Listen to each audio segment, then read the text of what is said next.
New World Order. Billions of people on planet Earth are living in ignorance. Before your very eyes, politicians are advancing a global plan. Since the time of Napoleon, secret societies have been influencing politicians to take over and conquer Europe. Now, in the 21st century, their work of ages is coming to fruition. The New World Order is about the centralization of power. It's about silencing any public criticism of the system. It's about commercializing and selling everything as a product. It's about letting China torture students and still allowing them to host the Olympics. It's about closing down government-owned schools and hospitals, turning them into apartments, and then letting private companies make profits from teaching your children or selling you drugs. The secret societies and political organizations running the New World Order use various symbols and numbers. Once you learn their secret language, you too will have the all-seeing eye.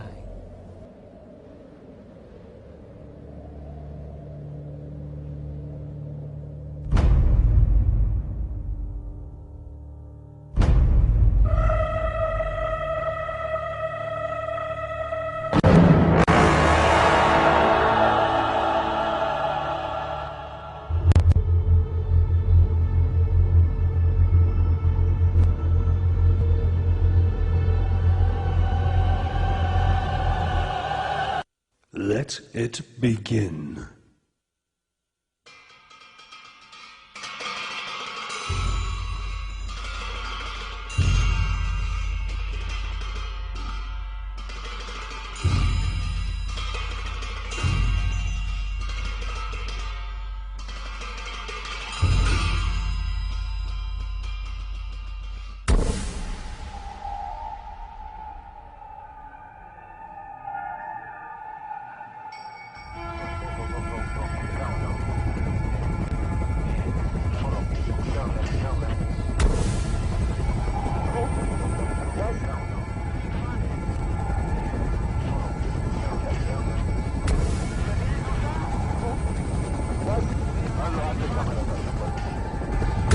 More than 6,000 monasteries and places of worship are said to have been looted, desecrated and destroyed in what the Chinese call the peaceful liberation of Tibet.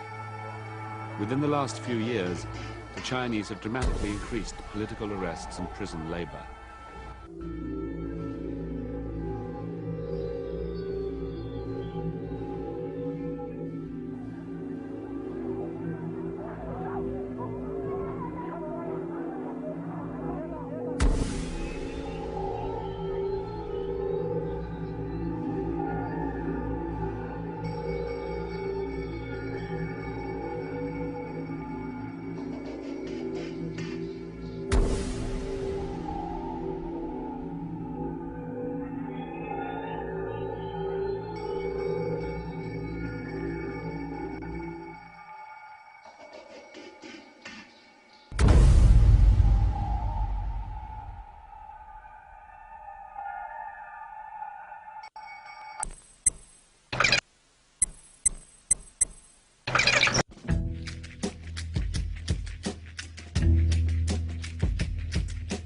So shall we proceed once again this night? There's something happening here. What it is ain't exactly clear. There's a man with a gun over there telling me I got to beware. I think it's time we stop. Children, what's that sound? Everybody look what's going down.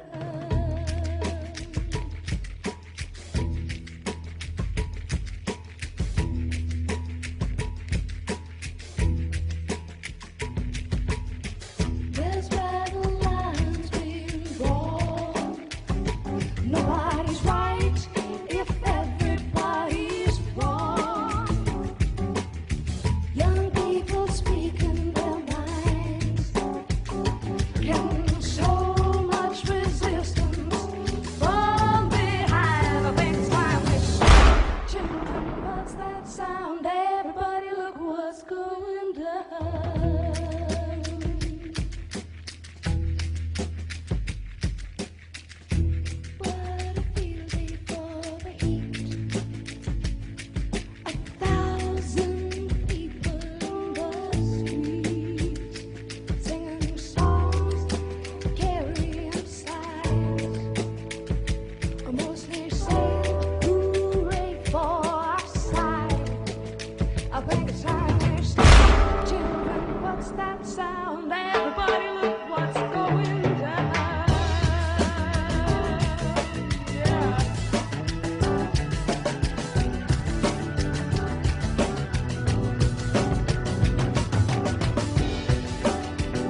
Into your life it will creep. It starts when you're always afraid. You step out of line, the man comes and he'll take you away. I think it's time we stop. Children, what's that sound? Everybody look what's going down.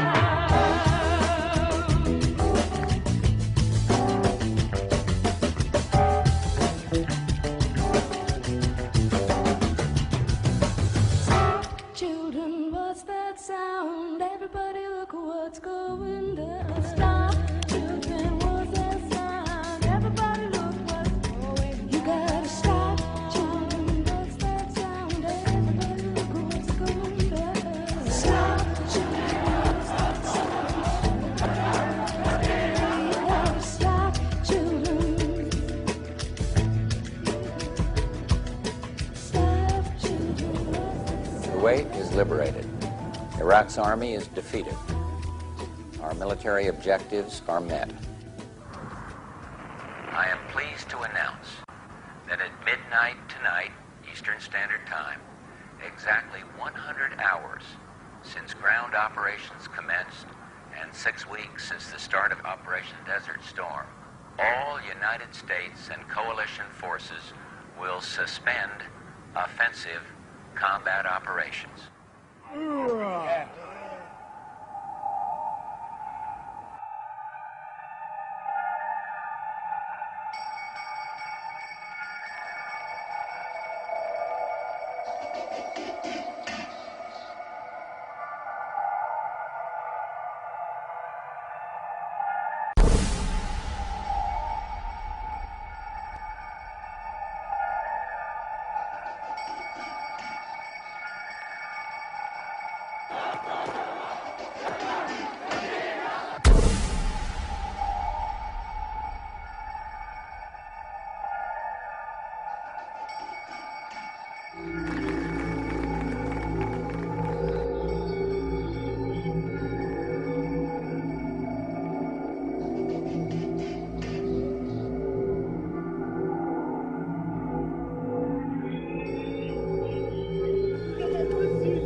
The Americans did not interfere. Therefore, it took us only a few days to recover from the surprise, to reorganize our troops, reorganize our resources, and impose peace and order in the southern governors. It took us 2 weeks to do that.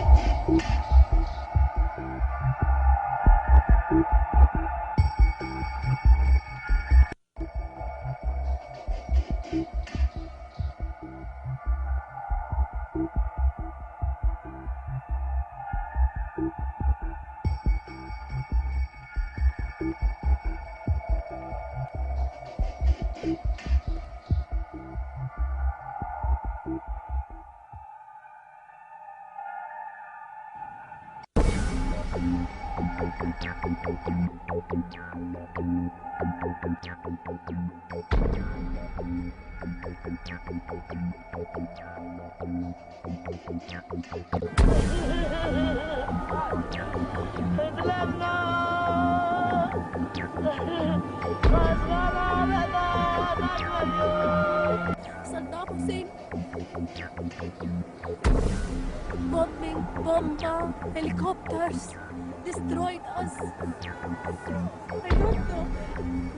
They saw this, but they don't know why. We are human like you.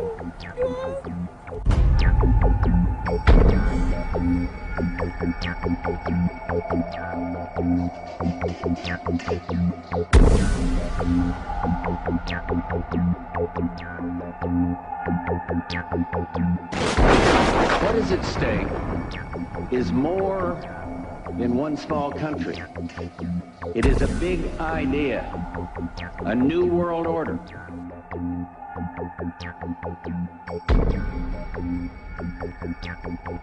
And this is the best chance to begin to establish the new world order.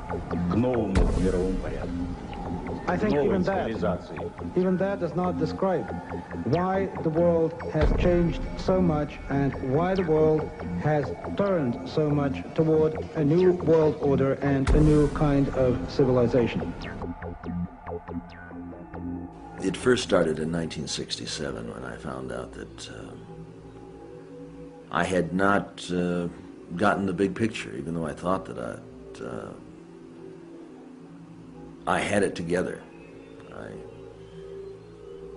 just didn't have the complete pieces of the picture. This is a giant geo-psychopolitical picture, and things are happening with the use of subliminal, indirect, and reverse psychological propaganda. It's made to be confusing by the evilarchy that controls not only the United States but Britain. This Illuminati, this group who called themselves the Enlightened Ones, had gained positions of power through control of the banking system.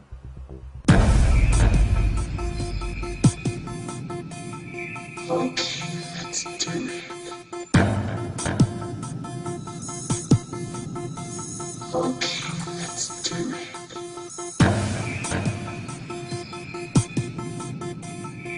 Let's do it.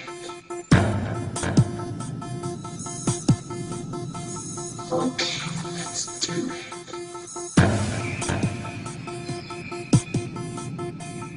Let's do it.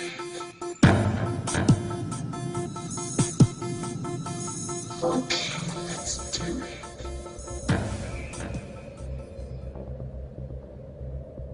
On the back of the dollar bill, you see the symbol on the left-hand side of the bill, which is annuit coeptus, which means our enterprise is now a success, or our enterprise is crowned with success. Annuit coeptus. So you're saying, fine, so you have an enterprise and it's now crowned with success. What enterprise are you talking about? Novas ordo seclorum. Novas is novus, meaning new. Ordo is order, and seclorum is where we get the word secular, meaning the world. So it's new order of the world, the new world order. George Bush's new world order is now a success. Bill, you've heard an awful lot of dramatic speeches and seen dramatic moments in times of great gravity for the nation. How would you assess this evening? This was a stirring address, in my view, shorter than his father's speech when he announced the New World Order, shorter than his father's speech when he announced the New World Order.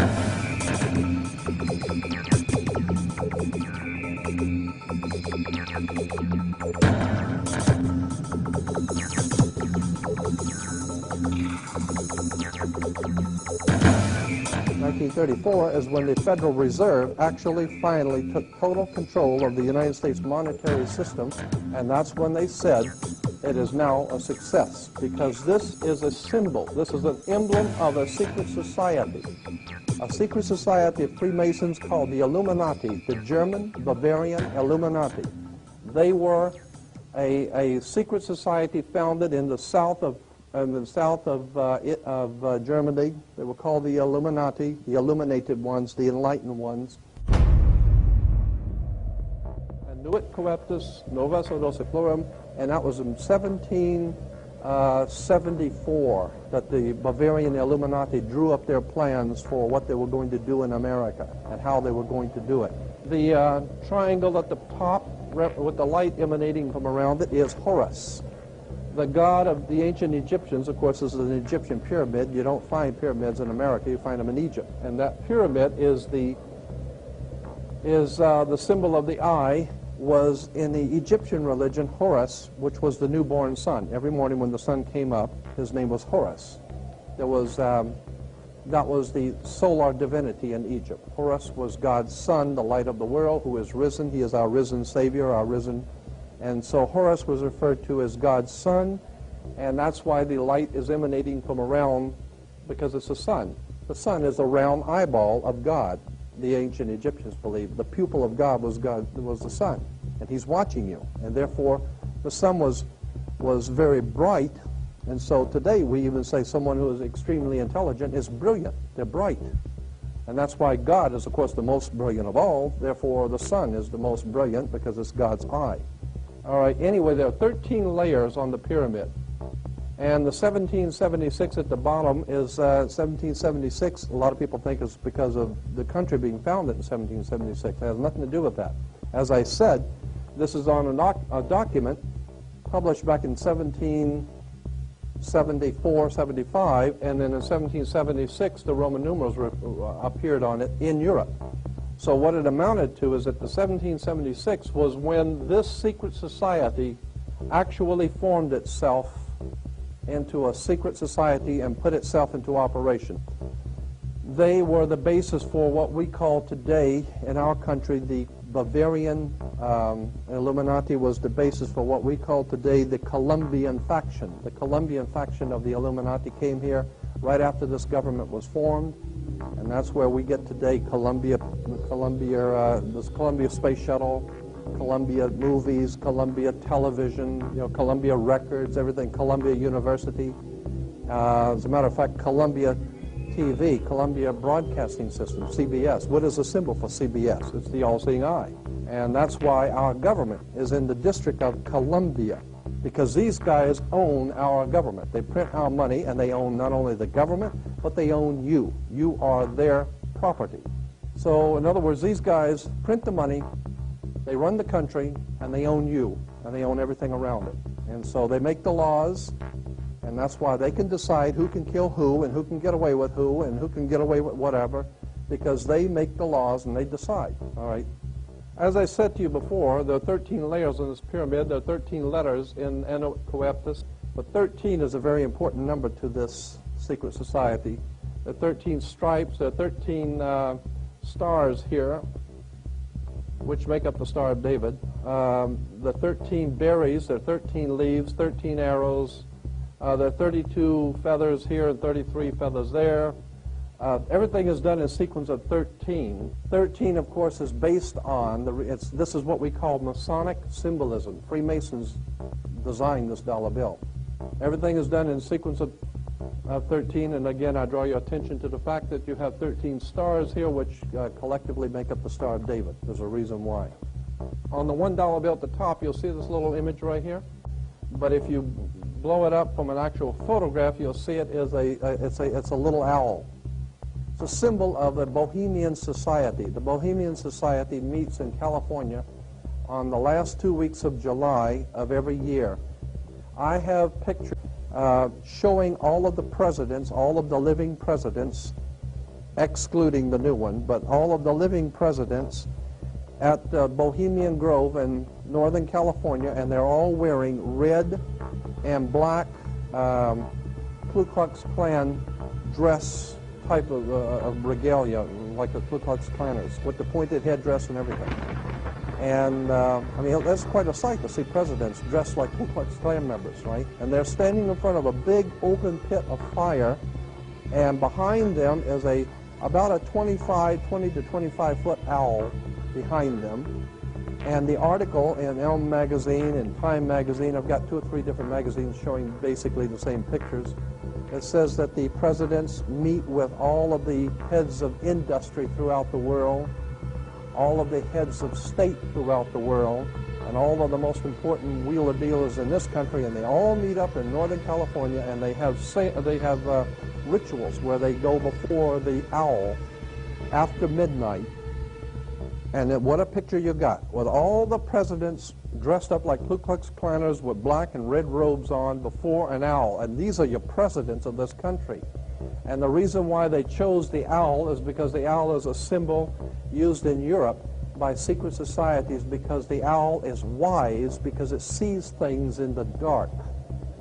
And the implication is, of course, that's why they're where they are, because they're very brilliant and they know things that you don't know.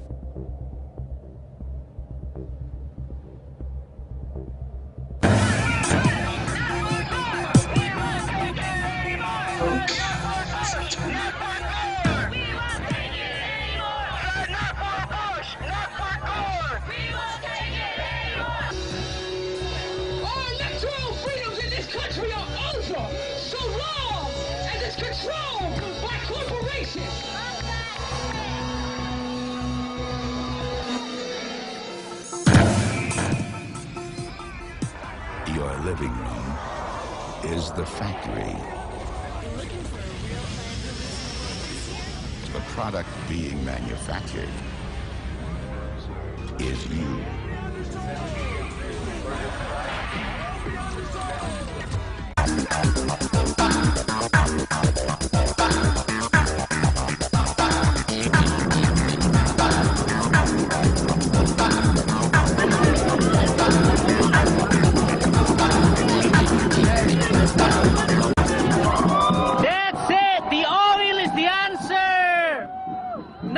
Of mass distraction! Fools need the oil!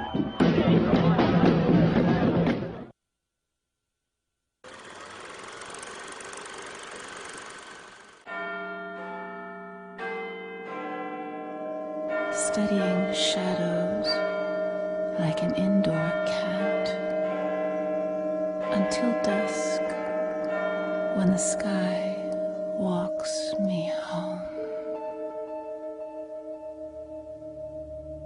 How far has the ancient Illuminati secret society network penetrated world politics? If you read the many books published about conspiracies, then you will learn that many leading authors have alleged that British Prime Minister Tony Blair is a high-ranking Freemason.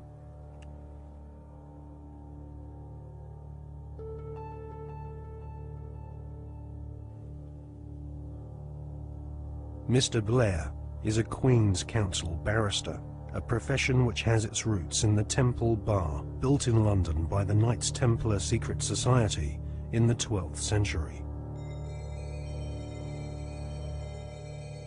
According to many authors, Tony Blair follows the tradition of Masonic membership amongst large numbers of barristers and judges.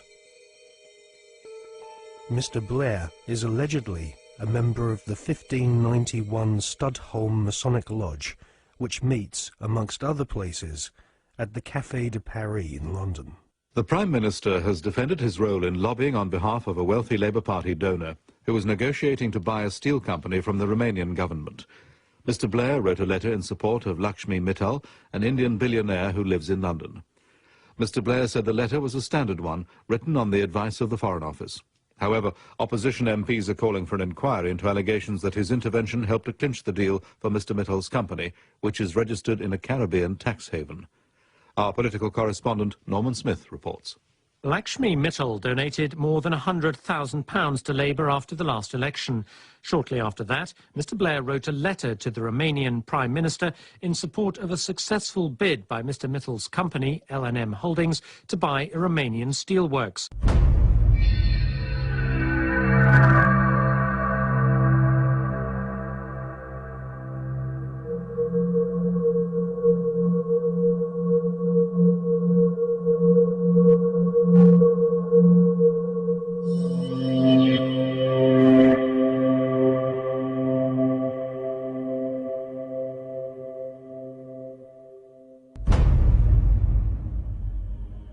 A retired solicitor once described barristers like Tony Blair as highly paid professional liars. So it is unlikely that Tony Blair will ever come clean about his membership of a secret society. However, one thing we can be sure about. The Masonic establishment at the heart of British society does not like being probed or investigated when it comes to matters of Masonic membership. A recent Select Committee inquiry chaired by Labour MP Chris Mullins found that the Metropolitan Police Force and Judiciary were unwilling to force their members to disclose if they were members of secret societies. In a series of embarrassing revelations in the 1970s and 1980s, the British author Martin Short established that the Scotland Yard Vice Squad and senior CID officers were all Masons and taking bribes from pornographers in London's Soho.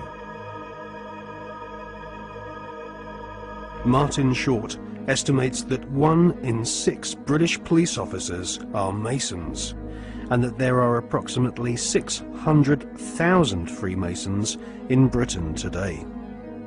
Many Freemasons occupy highly paid jobs at local borough councils across Britain, which often have Masonic temples inside council buildings, maintained at the taxpayer's expense. In Scotland, Masons used to proudly parade through the streets. After the exposure of local authority frauds involving corrupt Masonic solicitors and councillors, British Freemasons went underground and now rarely march in view of the public. The public image of British Freemasonry has been damaged by the revelation that supercriminal Kenneth Noye and the men responsible for the Brinks-Mat gold bullion robbery were all Masons. As Prime Minister, Tony Blair has frequent meetings with the Queen.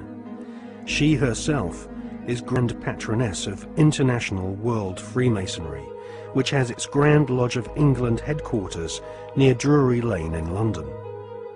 The British government employs a huge number of civil servants, magistrates, judges, solicitors and officials, which have all historically been Freemasons. The deceased author of The Brotherhood, Stephen Knight, says that penetration of Freemasonry into the British establishment goes way beyond policemen and parish councils.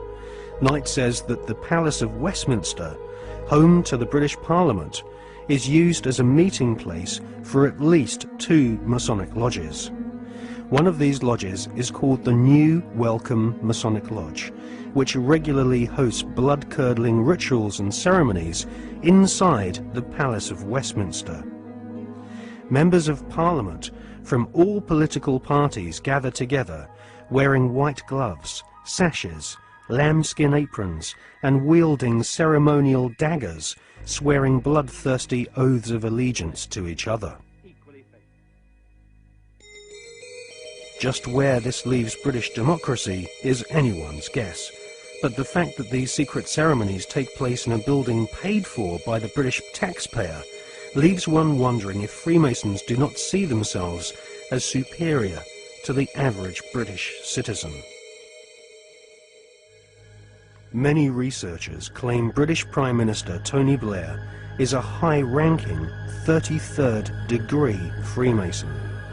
This is the highest rank of Mason, and this elite cabal of British Freemasonry has its own headquarters at number 10 Duke Street, which some claim is connected to number 10 Downing Street via a secret underground tunnel.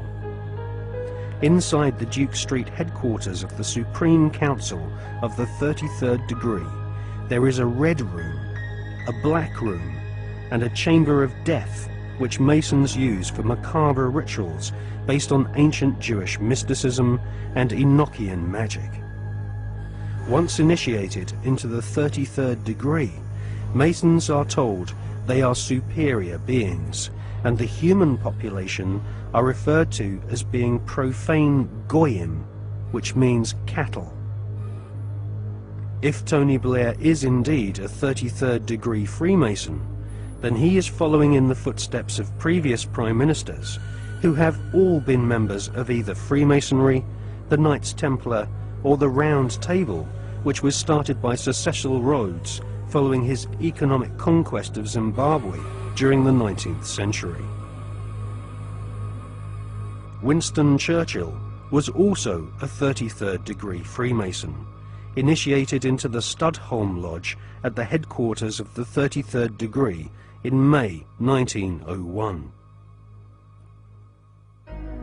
Winston Churchill was also a member of the Order of Druids, who often meet at Stonehenge during the spring equinox, whilst members of the British public are forcibly restrained from this ancient megalithic site by thousands of police officers. The ancient Druid rituals at Stonehenge can be considered harmless when compared to the murderous, satanically inspired ceremonies of Freemasonry. Most Freemasons do not progress beyond the first 3 degrees, or exams of initiation. These are often called the blue degrees. In fact, many Masons do not even realize that beyond the 3rd degree of Master Mason, that there are higher degrees. The higher degrees of Freemasonry are almost exclusively populated by men of aristocratic lineage, or ex-officers of the armed forces. In all, at any one time, there are no more than a few dozen men who reach the 33rd degree. As they pass each ritual test, the ceremonies become more bizarre and include symbols which can be found in ancient Egypt, with initiates being given pompous titles such as sovereign, prince, or knight.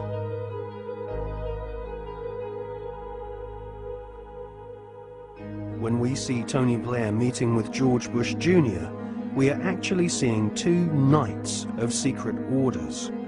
Blair is rumoured to be a sovereign knight of Malta, whilst Bush is confirmed as being a knight of Eulogia, his title bestowed upon him whilst laying in a coffin at the Skull and Bones Secret Society headquarters at Yale University. Blair and Bush claim to have democracy and freedom as their #1 priorities, but both have sworn blood-curdling oaths of allegiance to ancient Babylonian, Egyptian, and Jewish demon gods.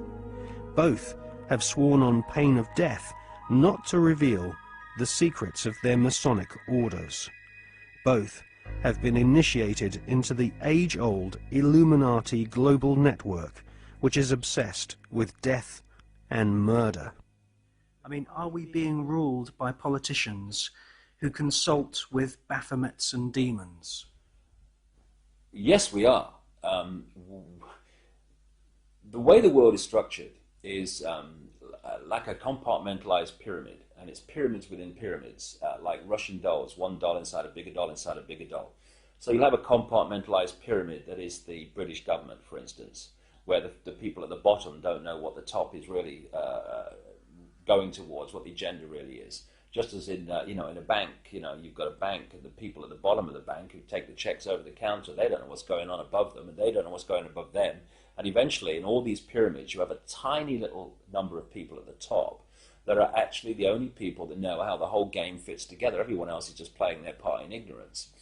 And so what the Illuminati do is they make sure that only their people, or those that are not a problem to them, will reach those levels of power in which decisions have to be made to push this agenda forward. When people say sometimes, well, you see these people everywhere, you see these one and these one other. No, hold on a second. No, they're at these high positions of power. Therefore, because of this process of filtering them out, if you're not one of us, mate, you ain't going to get sponsored by the right people to get these positions of power. And if you slip through the net, there's going to be a scandal, or there's going to be something we're going to bring up that's going to bring you down, because you're not one of our guys. And so therefore, the ratio of people who are into these dark satanic rituals, etc., to positions of real power in the world are very, very high compared with the general population, where it's nothing like as high, of course. And so the question answers itself, in my experience, when people say, do you think the Prime Minister of Britain's involved? And my reply is he the Prime Minister of Britain? Yeah, well, he's involved, particularly Britain, because the reason, you see, that you cannot put a cigarette paper between the British Prime Minister ever and the President of the United States, whether Democrat or Republican, is because both are answering to exactly the same masters. And Blair and Bush, who are gophers, I mean, the real power you don't see. They're just, they're on public display, they're still at gopher level. They are far more terrified of those in the shadows dictating to them than they are of public reaction to them. Because the most that public reaction can do is kick them out. It's not the most that the people in the shadows can do. I was talking years, indeed, before Blair came to power, that Blair was a chosen one and that he would be brought through. And one of his tasks would be to take Britain into the euro, among many other things. And this is why Bush and Blair speak from the same song sheet, because the same people are handing out the song sheets. So yes, absolutely is involved, and so are the British royal family in horrendous rituals that go on at places like Balmoral. And if what really goes on comes out, and it will, people like Bush and Blair and the British royal family will have to reincarnate many times to complete the sentence.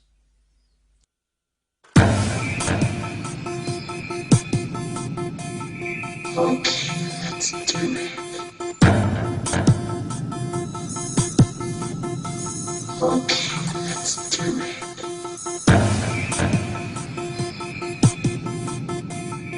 Okay, let's do it. Okay, let's do it.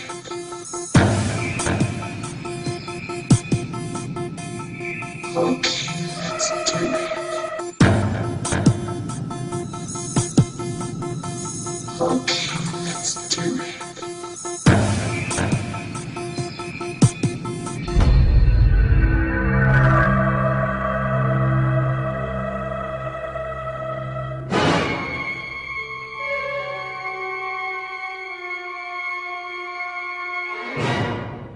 I was an FBI agent for 27.5 years. At the time of my retirement, I was the senior special agent in charge of the FBI Los Angeles Division.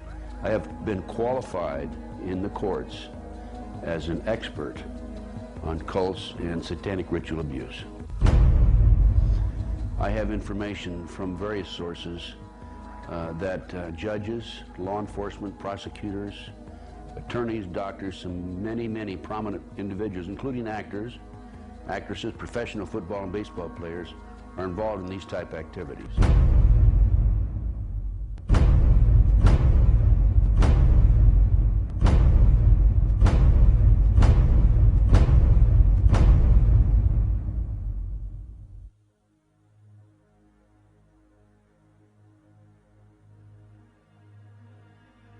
If you go back 225 or 30 years ago, you have what we call the Illuminati that was established in 1776. And the goals of the Illuminati, this is all very well documented, are to take over the world. One of the best ways of taking over the world is to control people's minds and to take over a country through the control of the minds. So what's happening in America, and based on my research and my interviews with numerous individuals, is that the powers that be, the higher-ups, the people in the Illuminati, are using the satanic cults as a means and as a tool to condition individuals and to make them victims of the mind control, MK Ultra mind control program. There's probably close to 4 million practicing Satanists in the United States alone, based on my intelligence information.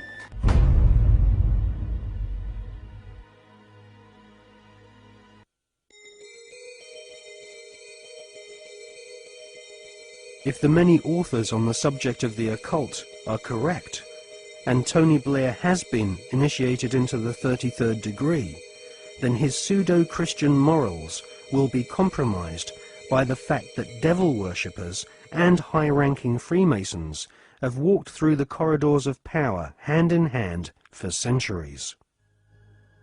The Royal Archmasons describe their highest-ranking brothers as Grand Solicitor Generals of the Supreme Grand Chapter.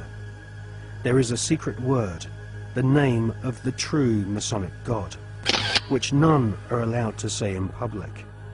This name is Yarbulon.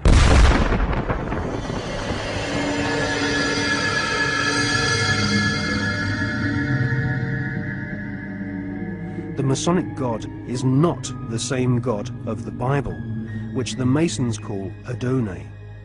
Yarbulon has been described by Christian minister Canon Brian Brindley as an unholy compound of the Hebrew name of God, Jehovah, with the heathen names for Baal and Osiris. The highest ranks of Freemasonry utter Yarbulon as the one sacred and mysterious name of God. Yarbulon is a tripantheon Masonic god, in part deified as the historical Baal, which the Oxford English Dictionary confirms as being a Hebrew word.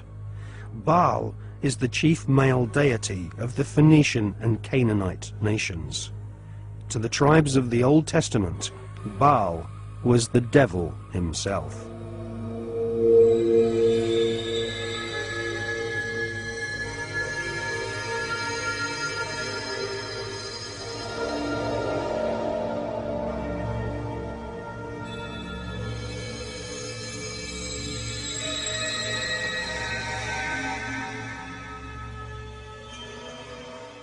Albert Pike is America's most celebrated Freemason. Pike was Grand Commander Sovereign Pontiff of Scottish Rite Freemasonry in the southern and western United States from 1859 to 1891. Scottish Rite Freemasonry has its own headquarters at the 33rd degree in Edinburgh. The United Grand Lodge of England has tried to deny that the true god of Masonry is Yarbulon, or has anything to do with the devil. But Albert Pike describes Yarbulon as a symbol of the infinite and eternal Godhead, a mongrel word whose name has been for 2,000 years an appellation of the devil.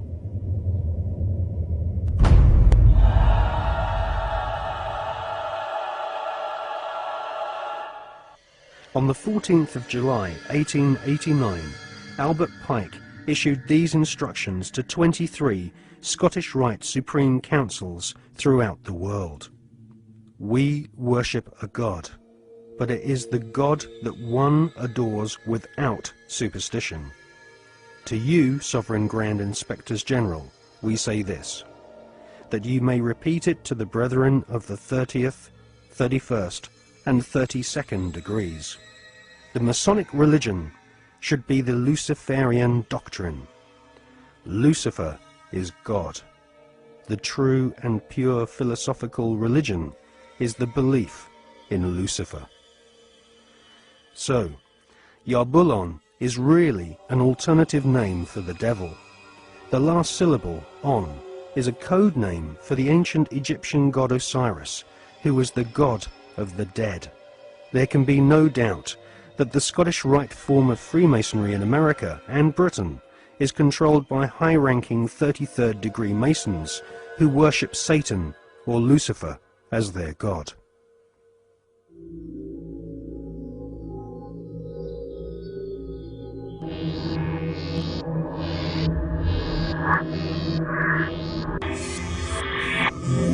We're talking about occultic forces.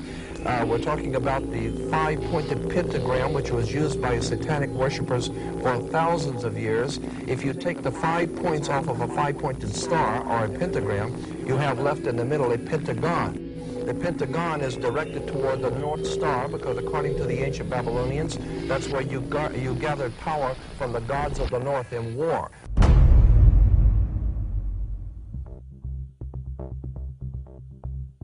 We cannot allow our sons and daughters to be sent to die in a bankster's war.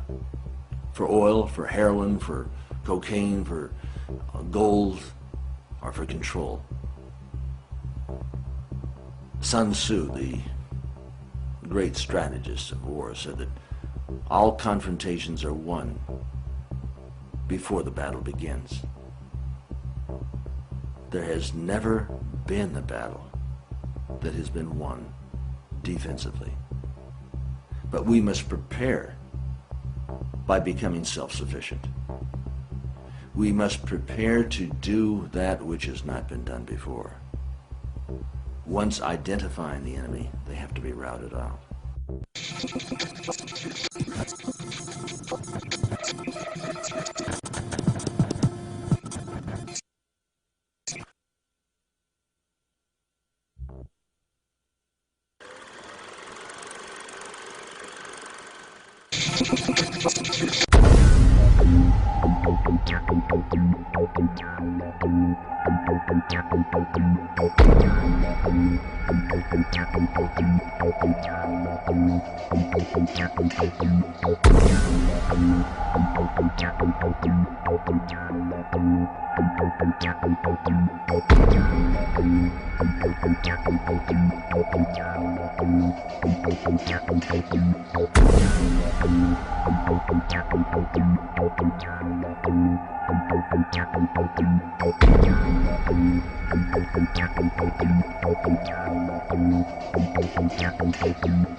The British royal family recently suffered intense embarrassment when it was revealed that the father of the Duchess of Kent was an SS officer.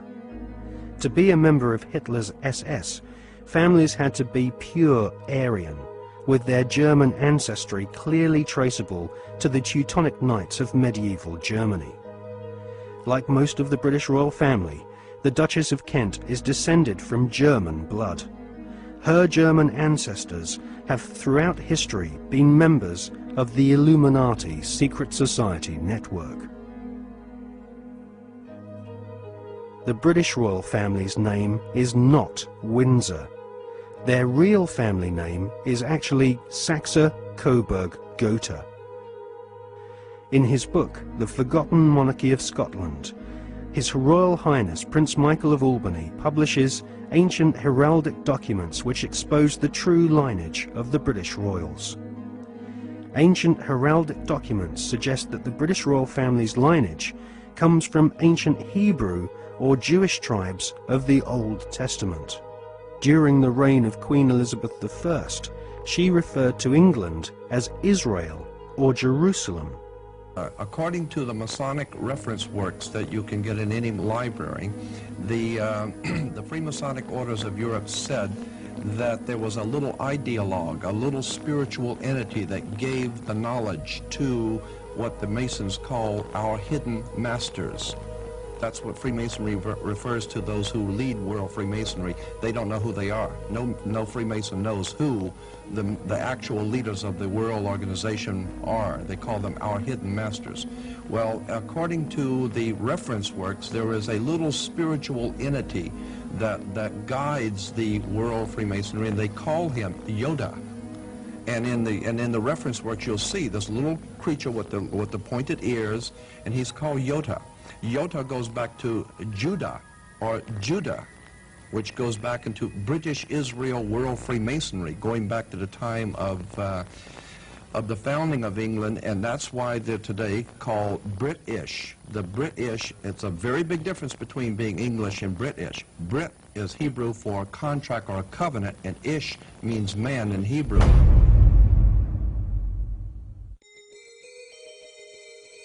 During the reign of Queen Elizabeth I, her personal spy, Mr. John Dee, was responsible for establishing the British Secret Service. John Dee was a magician and member of an alchemical secret order. He is thought to be the author of the ancient Voynich manuscript, which is now owned by Yale University, and is kept under lock and key just a few yards away from the headquarters of the Skull and Bones Secret Society.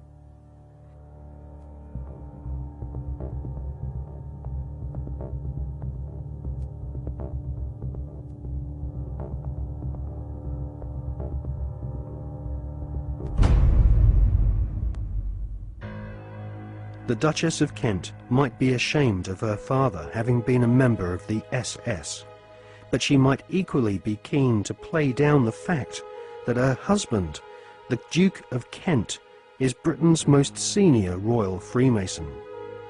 The Duke and Duchess of Kent live at Kensington Palace, which is home to the Royal Alpha Masonic Lodge. The Royal Alpha Lodge was established by the Duke of Sussex after he became Grand Master of United Grand Lodge in 1813. One of its most eminent members was the physician in ordinary to Queen Victoria, Sir William Gull, who Stephen Knight claims was responsible, along with several other eminent Freemasons, for the Jack the Ripper murders in Victorian London. Suitably, members of the Royal Alpha Lodge at Kensington Palace are called Princes of the Blood Royal.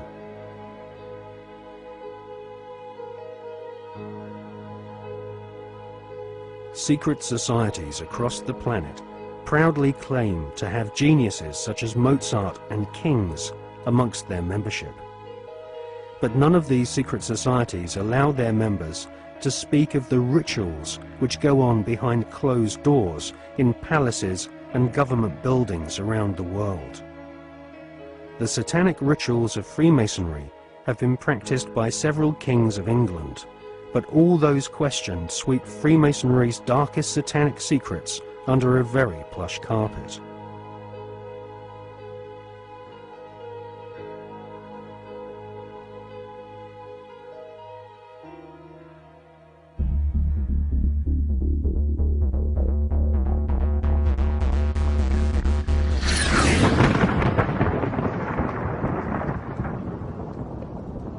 Hawati en tawi, tem jefa kau, ta pen em awef, mu ef, ta ef, sem ef, menemenet ef nebet, hayet nebet, henenet nebet, jedefuet ef, awet ef, haset, semau em sanut.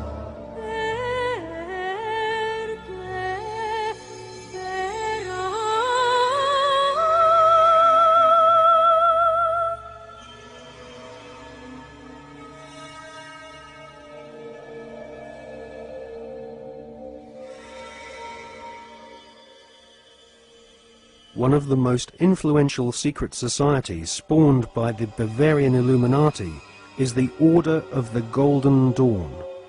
It was founded in 1887 by a Freemason, William Wynne Westcott, who claimed to have deciphered a coded alchemical script containing initiation rituals of a secret German occult order called Die Golden Dämmerung. Westcott already had plenty of experience conducting occult rituals.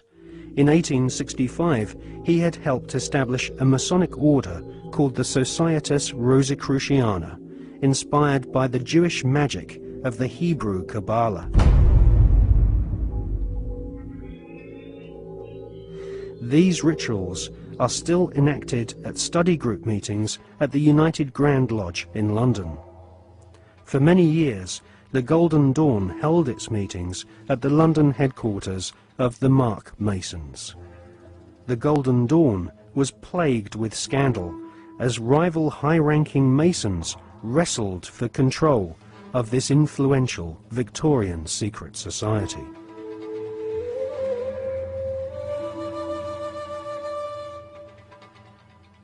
In 1891, Westcott lost control of the Golden Dawn to another high-ranking Freemason magician called MacGregor Mathers.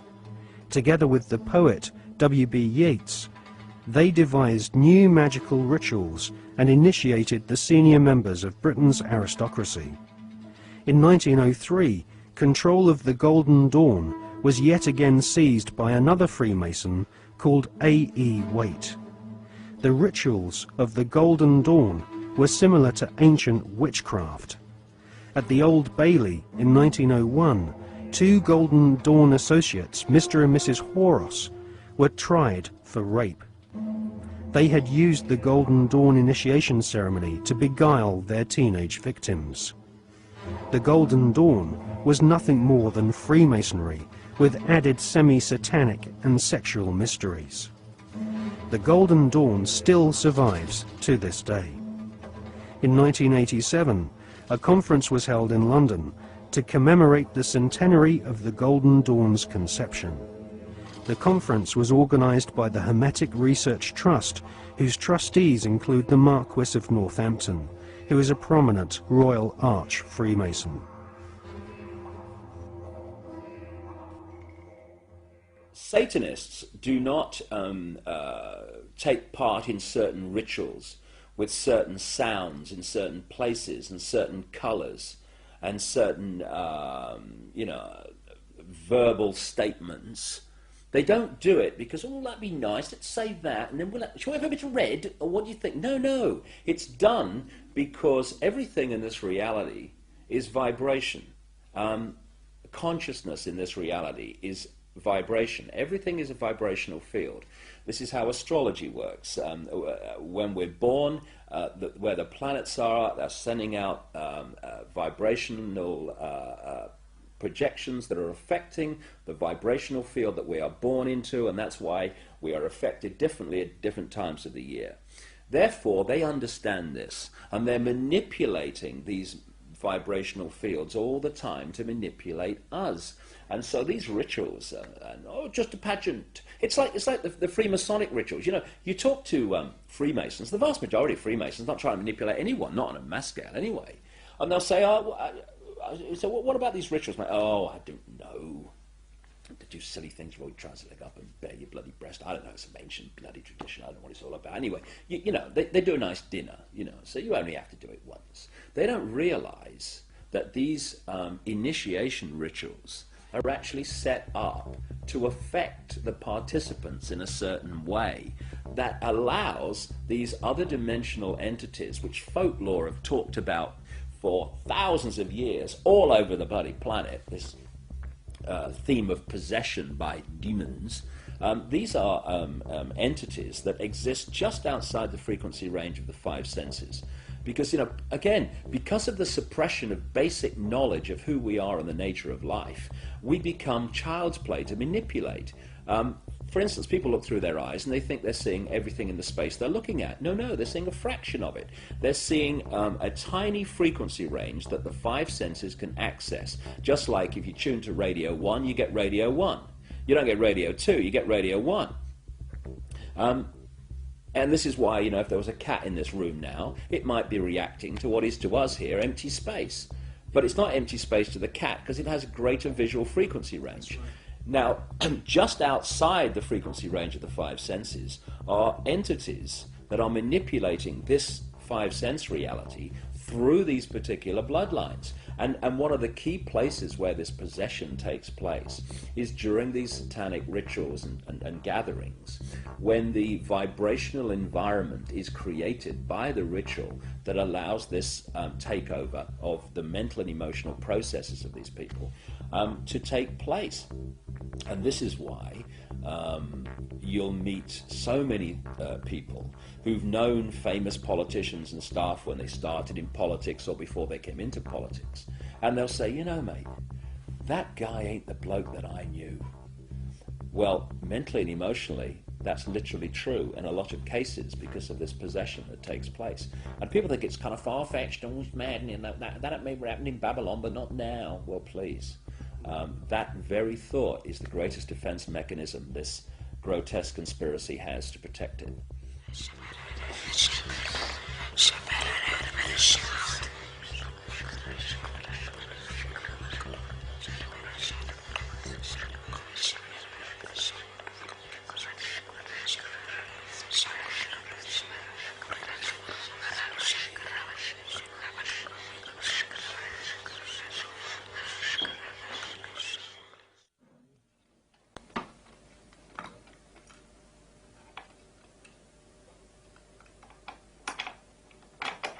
vedete?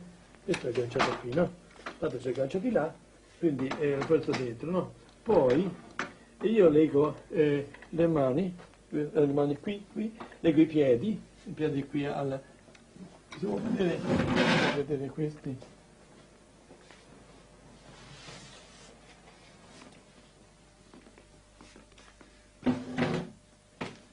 E questo generalmente si può legare il braccio, vedete? Può legare il braccio di qua di là, e i piedi lo stesso, a questo stampiola qui. Dunque, e qui se c'è questa cinta perché sono terribili. Questa qui per legare alla vita in modo che non si muova. Mettere questo braccio, vedete, sotto, vedete, qui c'è, ecco, si vede in questo modo, si vede, altrimenti non si regge, e rompono tutto. Dunque, tutto questo, adesso vi faccio vedere cosa sono capace di fare queste qui. Questo può essere una ragazza che ha detto, questo è d'acciaio, questo corrisponde a questo qui, no, corrisponde, vediamo qua, ne passo una qui dentro, se lo troviamo, questo sarebbe questo, vedete come l'ha ridotto? È difficile poi con le mani, non è possibile, ha visto? Il demone pure dell'esorcista, l'esorcismo è lui che ha paura e non abbiamo paura noi. E sono contento di dare il botto al demonio. Quando mi dice il demonio chi sei, io domando, Satana, ora mi sei capitato, adesso ti ho dato un sacco di botte. Dunque, e quindi è lui che grida, perché quando grida la persona, ci sono dei gridi qui delle suore che si sentono forse fino in fondo, fino alla strada si sentono, dunque per il giardino, ma non è certamente la persona che grida, ma è il demonio che sente queste botte, diciamo così.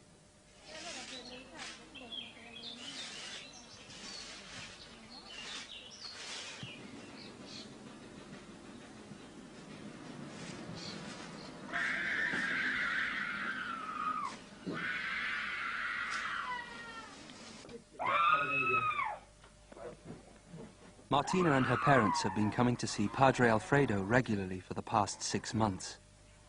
The family has turned to the exorcist in an attempt to solve problems which have troubled their daughter since she was 8 years old.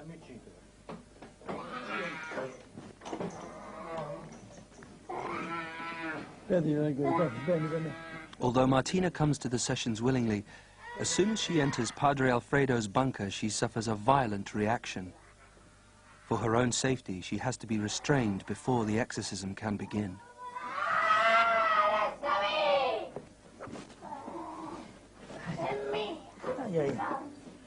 Oh, tu l'inferno, vai! Prende l'acqua, padre, prende l'acqua, l'acqua, prende l'acqua. Prende l'acqua. Sì, non ci ho pensato, ma... L'acqua, l'acqua. Non ci ho pensato. L'acqua. Sta buona?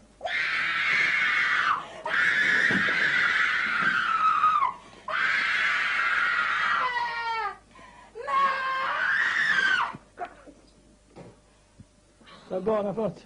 Ci avevo pensato.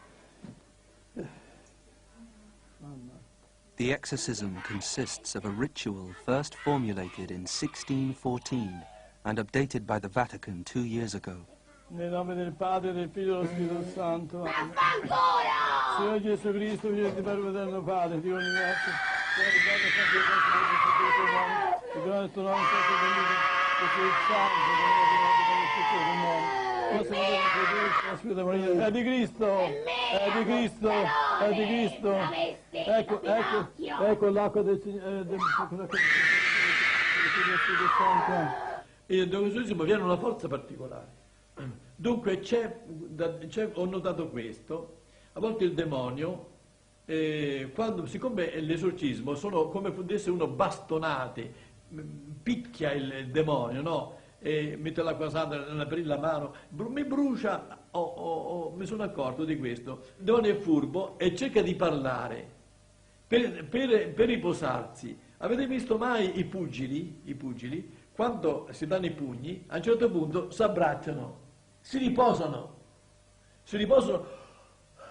respirano un attimo. Il demonio fa la stessa tattica, dunque parla e io invece non bisogna dargli retta, continuare l'esorcismo. in modo che non ci attrae, qua sono botte, botte, botte, botte. Ave Maria, piena di grazia, il Signore è con te. Tu sei benedetta fra le donne. Marigno. Ave Maria, piena di grazia, il Signore è con te. Tu sei benedetta fra le donne. Benedetta Santa Maria, ma libera. Ma Maria, no, Marigno, Marigno, Cristo più forte. Cacciali via, no. Di la verità. Di la verità. Di la verità. Di la verità a questa signora. Esiste o non esisti tu? Il demonio esiste o non esiste? Esiste il demonio! Come fai a dimostrarlo? Come fai a dimostrare che esiste? Le guerre, tutto! Ma questo... Io esisto! E chi non ci crede bene? Ma questo...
From their thrones deep-seated, the choirs of the eons declare the last of the demons.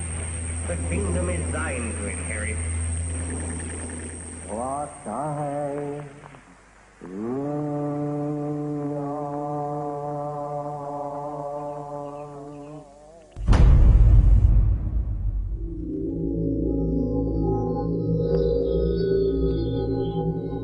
The Golden Dawn's most notorious member was a self-confessed Satanist, Aleister Crowley, who styled himself as the Beast. Crowley was one of the pantheon of cult figures portrayed on the cover of the Beatles record Sgt. Pepper's Lonely Hearts Club Band. Crowley had already been trying to contact the devil in 1898 when he first made contact with the Order of the Golden Dawn. By 1900, Crowley was mingling with the elite of British society, sharing his knowledge of devil worship with leading Masonic politicians, aristocrats, and royalty. Crowley was a full-time occultist and had no day job in which he had to hide his fascination with Freemasonry and Satanism. In his book, Confessions, Crowley claims he was initiated into Freemasonry at the Anglo-Saxon Lodge in Paris. He also recounts how he became master of one of London's oldest and most respected lodges, the Studholme Lodge, which is now rumoured to have Tony Blair as one of its members. Crowley shared Albert Pike's enthusiasm for the devil. In his book entitled Magic, Crowley writes, "The devil is this serpent, Satan. He is life and love. He is light, and his zodiacal image is Capricornus, the leaping goat, the Godhead."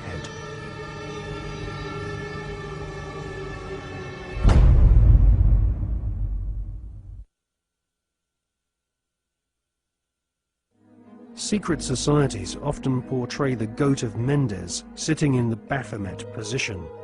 A statue of George Washington himself, a high-ranking Freemason, shows one of America's founding fathers sitting in the same occult posture as Crowley's goat-headed devil.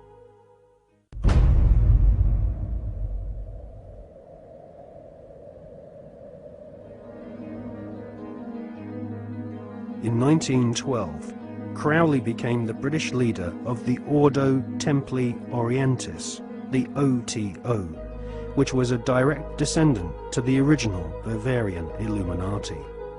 The OTO was a hardcore satanic secret society, and Crowley devised the initiation ritual around the 33rd degree ceremony of Scottish Rite Freemasonry.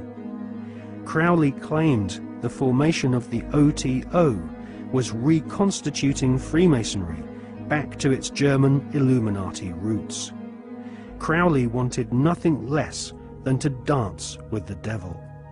He was impatient with the politeness of Masonic ritual. He described basic Freemasonry in the lower ranks as a sinister association for political intrigues and pirates.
A major U.S. daily story about subliminal messages. I don't think we need to be subliminal.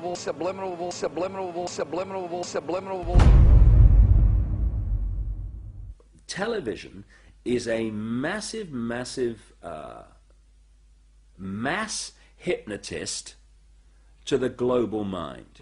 And what happens is it is implanting a belief in reality by the minute, and then once we take on that belief implanted, when information enters the eyes, we edit it on the basis of that belief. And so what the global population is subjected to, suffering from, is actually literally mass hypnosis. And when we talk about people who kind of start to see things and see the manipulation they couldn't see before, what do we say about them? What do they say about themselves? They say, I woke up. Exactly what they've done. When people start to go, hey, I can see it now, it's like someone has gone along, like the hypnotist, and clicked their fingers, and it's like, oh, I can see it now. Mass hypnosis. And that is the greatest hypnotist on the planet, and that's the basis of why it was created. A 49-year-old unidentified man went berserk last night. Where does she get her view of the world? Shotgun. 14 people are dead, including 3 Who will children. be her role models? What values will she have? Whose child is she? Yours or the network's?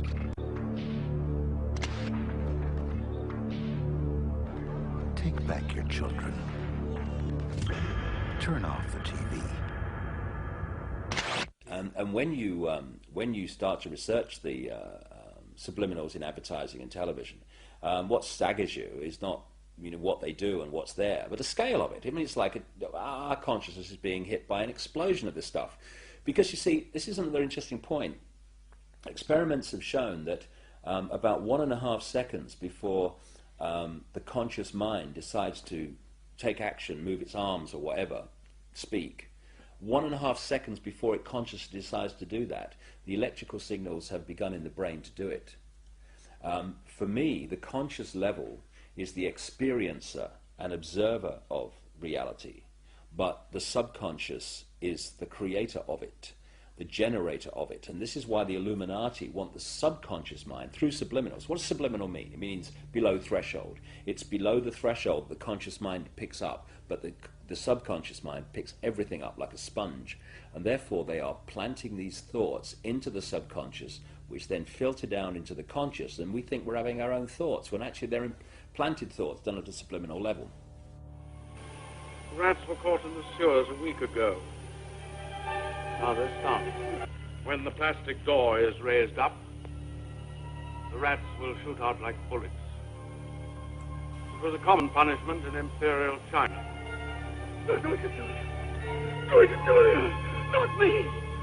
Julia.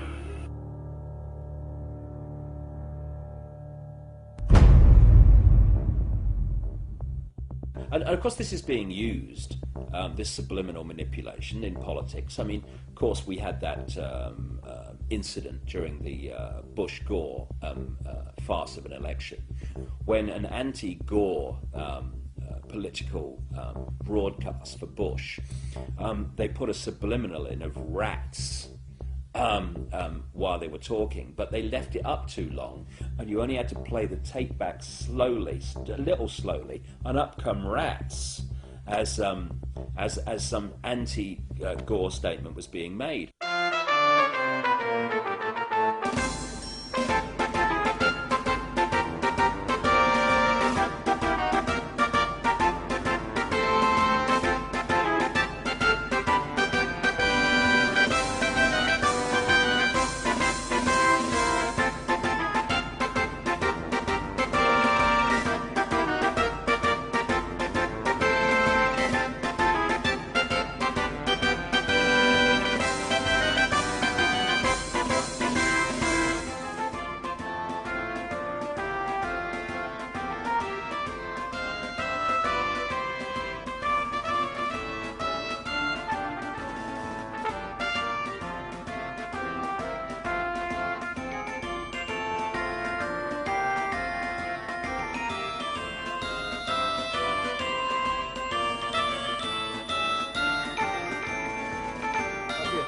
Necesito tu voto para seguir luchando por el futuro de nuestros hijos.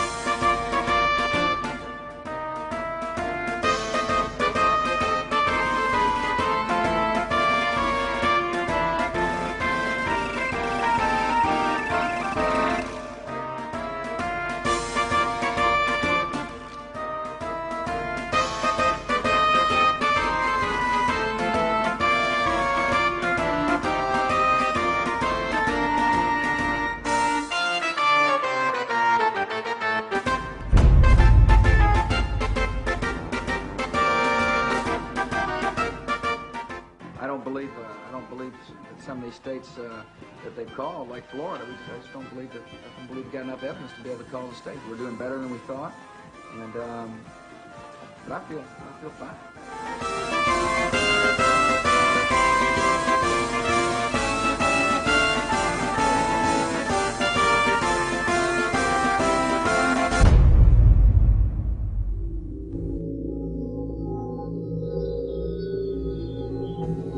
In accordance with the laws of the state of Florida, I hereby declare Governor George W. Bush the winner of Florida's 25 electoral votes for the President of the United States.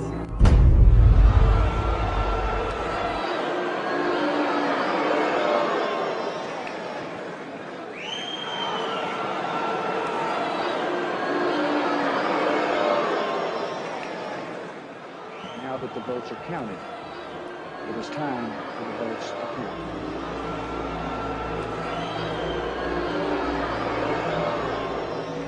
I wish to point out that our American democracy has triumphed once again.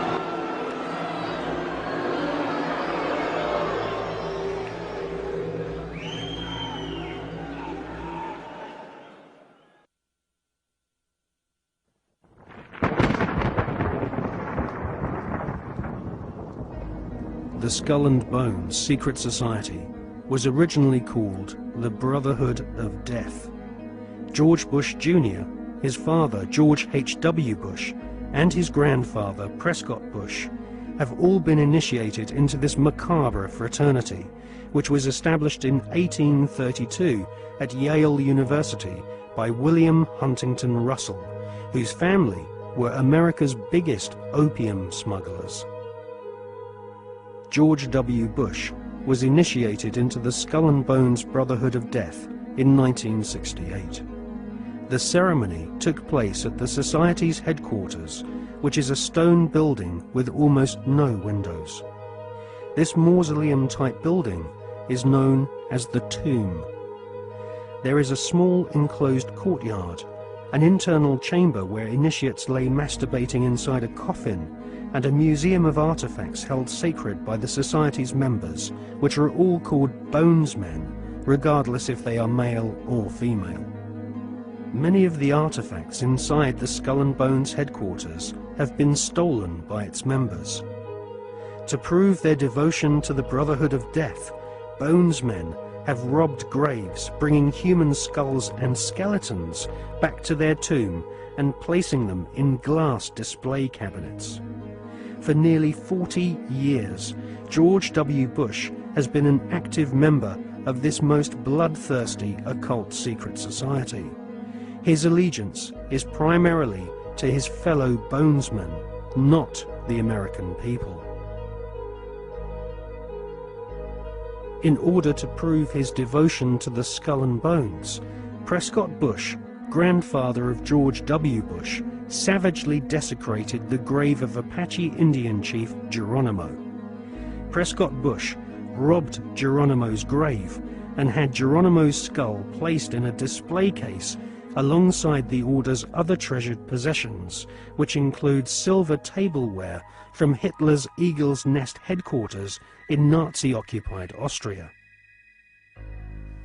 Welcome to the satanically inspired secret world of the Skull and Bones Brotherhood of Death. Welcome to the sick world of the Bush family.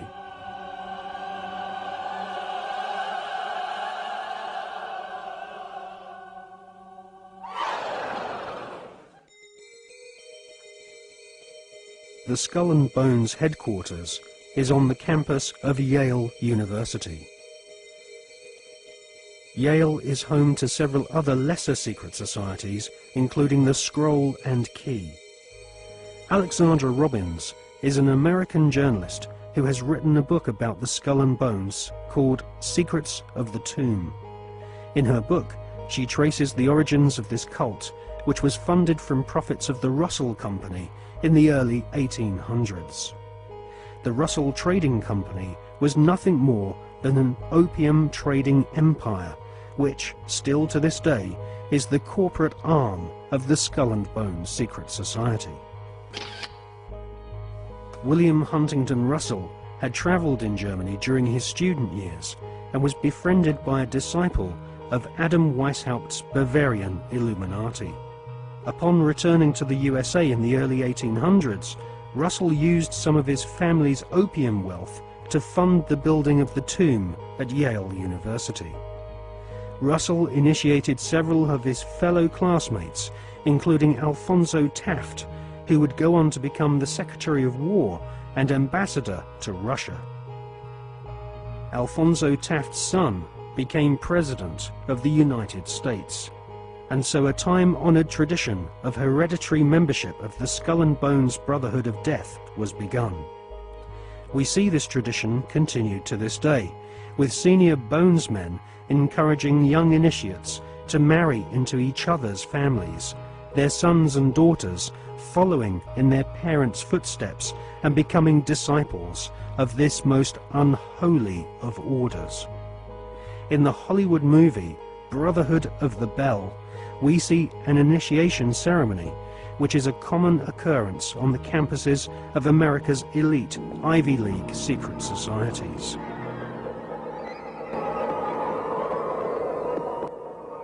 Mr. Patterson, Philip Everest Dunning, Mr. Chad Harmon, Mr. Dunning. Mr. Dunning? The Articles and Letters of the Brotherhood.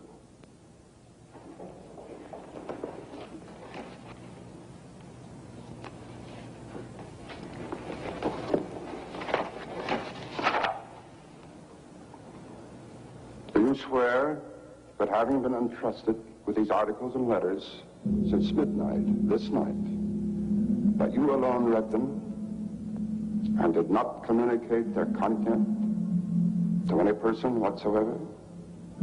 I so swear. Having so sworn, are you now prepared to go forward? I am prepared.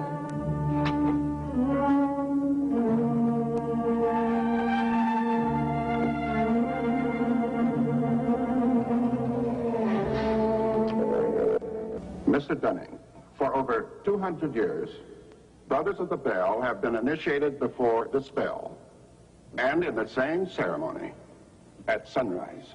22 years ago, Mr. Patterson stood due east in your place, and I became his senior, as Mr. Patterson is now yours.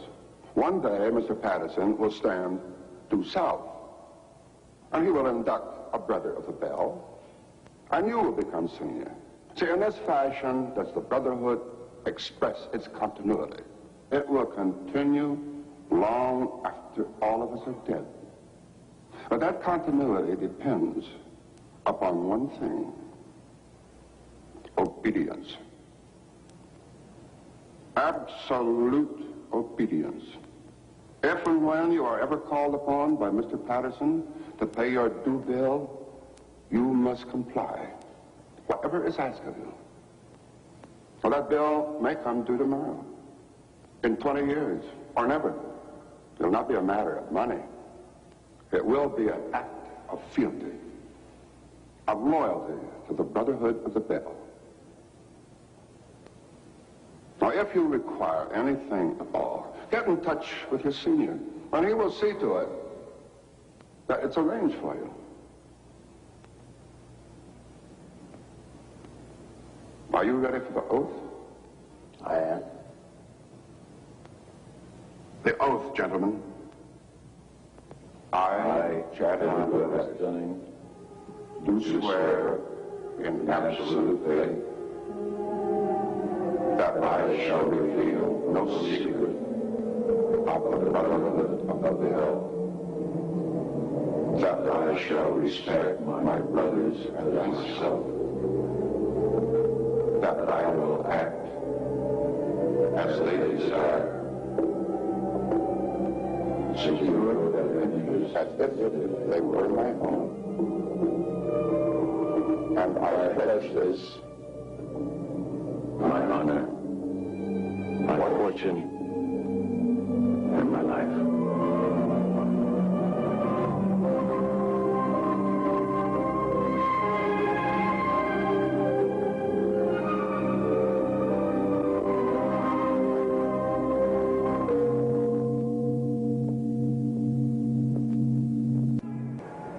I still find it incredible that I could get anything I want. Anything a man could get with money, privilege, and the best connections. You know, it just occurred to me that we're part of the establishment now. Not part. The establishment.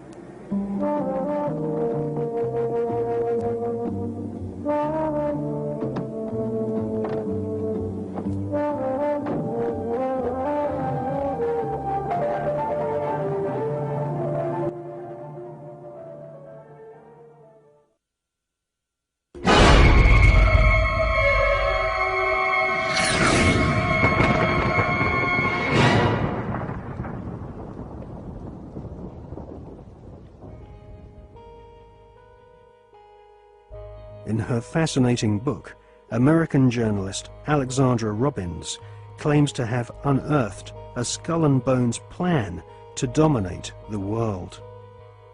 One can't help recognizing the fact that in the 170 years since the formation of the Skull and Bones Society, it has members in the most influential jobs all over the world. New initiates seem to fall effortlessly into high-paid jobs within banks, media organizations, government agencies, and huge corporations which earn vast profits from government defense contracts. Some researchers claim that all members agree to tithe their wealth over to the society, thus ensuring that their offspring will become future initiates of the Brotherhood of Death. The Skull and Bones Brotherhood of Death recruits members from America's billionaire aristocracy. Multiple generations of the Bush family have taken part in 6 satanically inspired rituals, along with members of wealthy families who are behind some of America's most famous brand names. Based on the rituals of the German Bavarian Illuminati, the Skull and Bones have approximately 900 members worldwide. George W. Bush has initiated 5 fellow Bonesmen to join his administration, including William Donaldson, who is head of the American Securities and Exchange Commission. Upon initiation into the Skull and Bones, candidates are told that they must forever deny their membership. The psychological mind programming and brainwashing which goes on inside the tomb can only be guessed at, as no Bonesman has ever broken the fraternity's rule of silence. Fellow students at Yale have often said that on the night of ceremonies, blood-curdling yells and shrieks can be heard from inside the tomb. Some say the initiates are forced to wrestle in mud and are even beaten. This technique has been used by the CIA and EST brainwashing organizations who seek to wear down the subject mentally and physically using a program of punishment and verbal abuse. Once the will of the candidate has been broken and they have divulged all their sexual secrets to the elder Bonesmen, they stand naked and are reborn in a mockery of a Christian baptism, with elder Bonesmen dressed as the Pope and the devil conducting the ritual. Ron Rosenbaum is a journalist who writes for the New York Observer. He secretly filmed an initiation ceremony from the top of a building near the Skull and Bones headquarters. Members of the order dress up as the devil, the Pope, and a kind of Don Quixote character.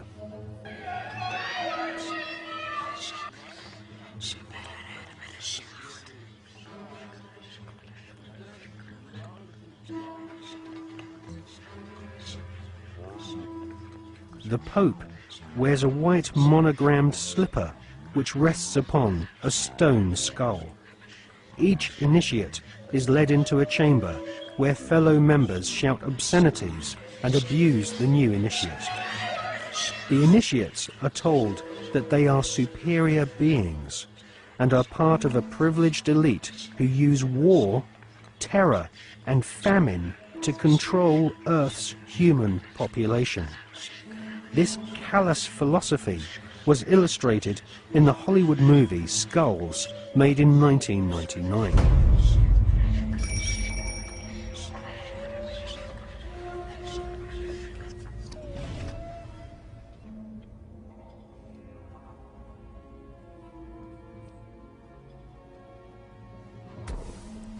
Over the years, there have been several break-ins at the tomb, which is the headquarters of the Skull and Bones at Yale University. The artifacts which have been found have included membership lists of another secret society which operates on the campus called the Scroll and Key.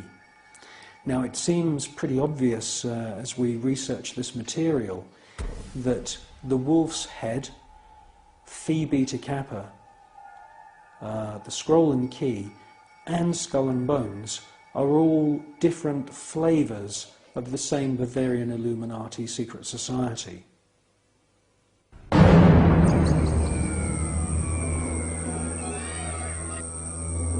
One by one, each new member is thrust to his knees and bows before the devil. a naked woman is ceremoniously assaulted with a dagger. The devil lays each initiate into a coffin, and a ribbon is tied to their genitalia. Everyone is encouraged to divulge their entire sexual life history whilst masturbating. With all their innermost secrets known to the other bonesmen, the new initiates are threatened with blackmail if they ever reveal the secrets of this Masonic order. At this point, they are dressed in long robes and rechristened with their occult names. The Don Quixote character taps each member on the shoulder with a silver sword and proclaims, "By our order, I dub thee Knight of Eulogia."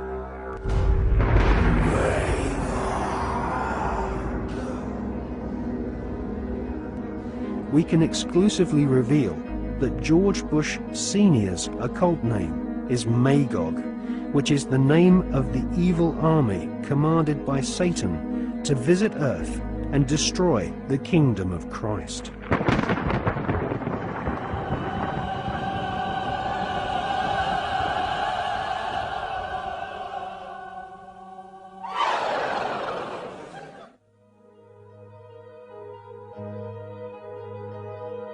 The American Ivy League colleges each have their own branches of the Skull and Bones Brotherhood of Death, indoctrinating the children of America's elite families who go on to become the captains of industry, banking, law, military, and the media. The epicenter of this elite cabal is Yale University. The last 3 presidents attended Yale, as did the terrorist expert Paul Bremer III, who governs Iraq for the Bush-Cheney Skull and Bones elite. Members of the Anglo-American Illuminati network also share the same philosophy. They believe in a single, all-powerful superstate, which is governed by a single world leader. If the Illuminati were successful, and their dream would come true,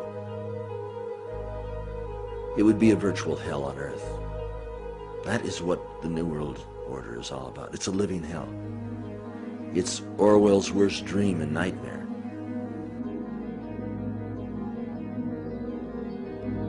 Well, to understand the philosophy of the Skull and Bones Society, you have to understand the philosophy of 18th and 19th century Germany with people such as Hegel.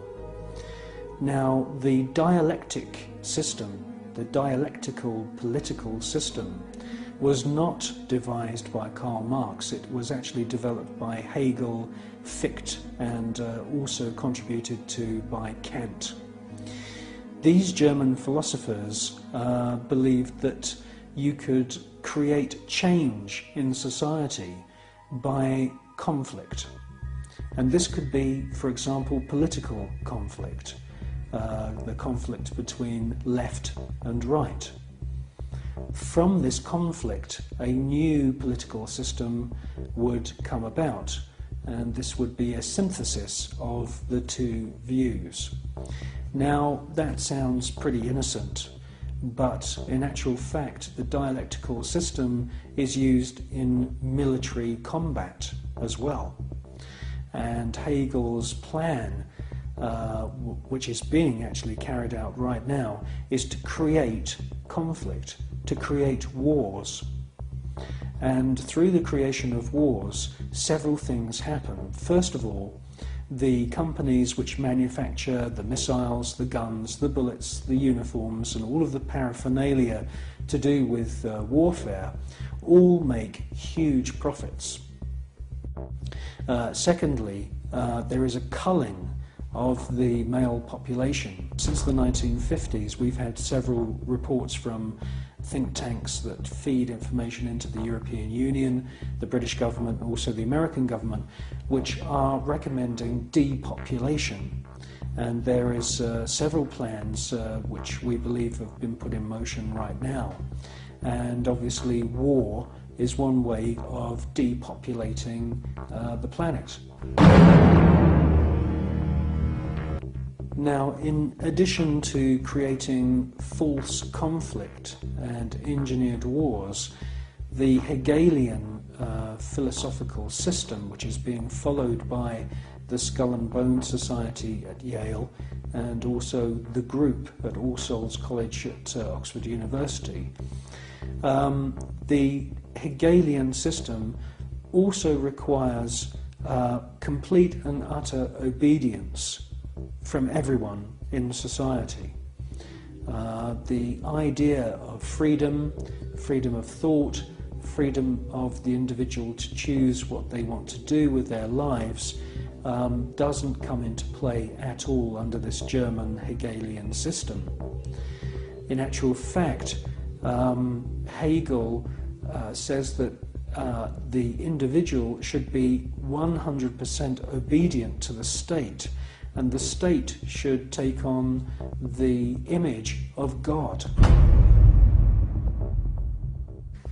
Now, in the Hegelian system, the state is all-powerful, so we should ask ourselves, what is the state? Well, the state is the elite.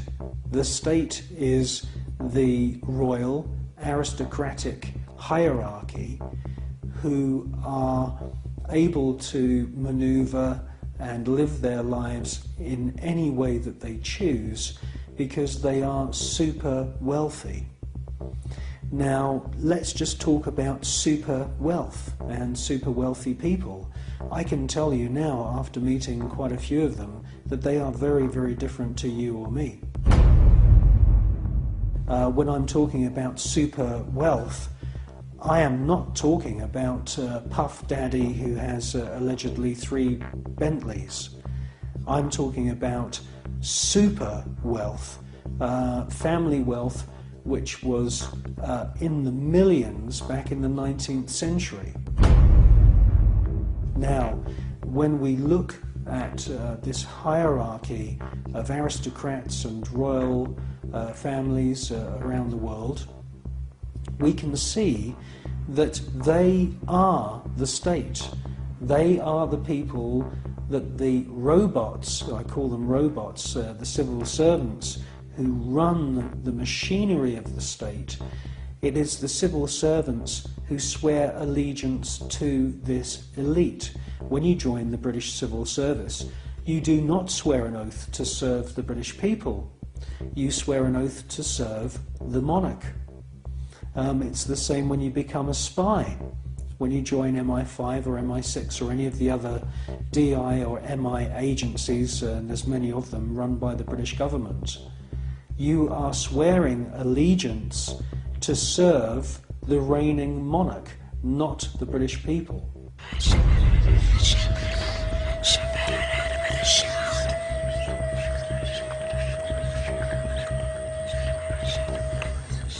While the American people sing the Star-Spangled Banner, the most powerful people in the USA and Europe salute the ancient symbol of the Brotherhood of Death.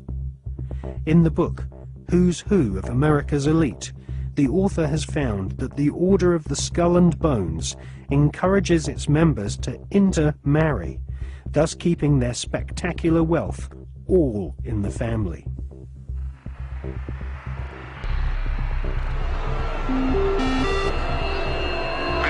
Good evening. Today, our fellow citizens, our way of life, our very freedom came under attack. America was targeted for attack because we're the brightest beacon for evil and the very worst of human nature. I've directed the full resources of our intelligence and law enforcement communities to find those who want peace and security in the world and to bring them to justice. We will make no distinction between the terrorists who committed these acts and the victims of the American economy. Our military is evil, and it's prepared. Our country is evil, deliberate and deadly evil. All that is evil, comforted by evil, and no one will keep that evil from shining. And on behalf of the American power greater than any of us, I thank the many world leaders who have called to offer their financial institutions assistance. America and our terrorist friends and allies join with all those who want despicable chaos and terrible evil. And we stand together to win the war against all that is good and just. None of us will ever find those responsible. Thank you. Good night. Alive! It's alive! Now they will know why they are afraid of the dark. Now they will learn why they fear the night. There is nothing wrong with your television set. Do not attempt to adjust the picture. We are controlling transmission. I want counterculture. I want anti-establishment. This is mass madness, you maniacs! Quiet, numbskulls, I'm broadcasting. I believe America is ready for a new beginning.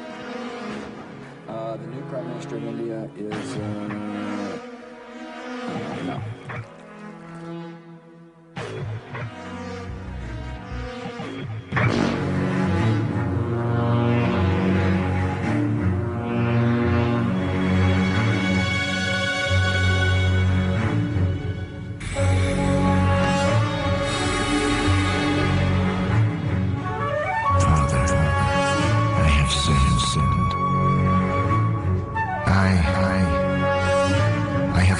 Killed many people. For money. Out of ignorance. Out of evil. Out of hatred.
The Skull and Bones was founded using money from opium.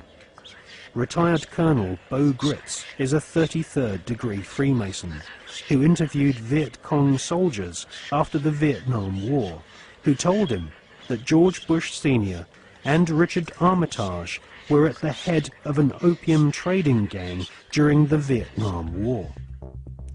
Afghanistan is the world's largest supplier of opium, and since the US invasion in 2002, the growing of opium poppies has reached staggering proportions, with money from the British government being used by opium farmers to plant gigantic fields of poppies. The BBC confirmed in April 2004 that since the invasion and occupation of Afghanistan by British and American forces, poppy production has reached an all-time high.